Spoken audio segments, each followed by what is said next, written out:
Mga kapuso, nagbabalik po tayo dito sa Manila North Cemetery kung saan habang papataas po ang araw ay paparami din ang mga kapuso nating dumadalaw dito sa kanilang mga yumaong mahal sa buhay. As of 7 o'clock ngayong umaga, ang crowd estimate na po ng Manila Police District ay umaabot na sa 20,000. Napakabilis po ng naging talo niyan dahil kaninang 6 a.m. estimate ay nasa 3,000 more or less lang ang kanilang bilang, pero ngayon pa po ay nasa 20,000 na. At habang umuusad po ang araw na ito, inaasahang parami pa ng parami ang mga dadagsa dito sa Manila North Cemetery kung saan dahil nga po sa extended hours na hanggang alas 7 na ngayong gabi ay aabot ng 1,000,000 tao ang pupunta dito sa Manila North Cemetery ngayong araw na ito.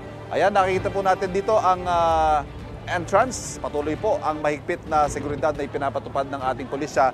Dito naman po sa aking likuran, yan ang libreng sakay. Serbisyo po yan ng e-trike para sa mga senior citizen at sa mga medyo hirap na maglakad.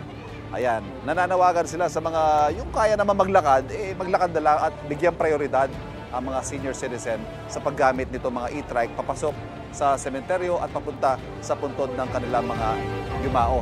Sa punto po ito, kausapin natin ang isa sa mga nakilala nating dadalaw ngayong umagang ito. Magandang umaga po. Magandang umaga Kayo po si Gloria po, taga Tondo, Manila. Aling Gloria. Kumusta naman po yung pagpunta nyo rito? Medyo marami po tayo road closure eh.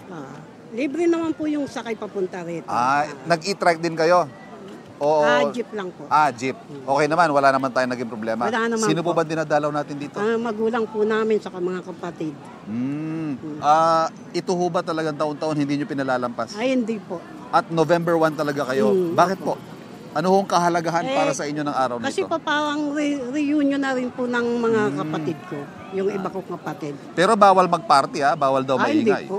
Tinapay nga lang po ang baon eh. Okay. So kaya pa naman po, hindi naman mag-i-trike, maglalakad lang. I-trike na. I-trike na. Mamaya. Senior na po. Senior na. Pero grooving pa. Maraming salamat po, Nanay Gloria.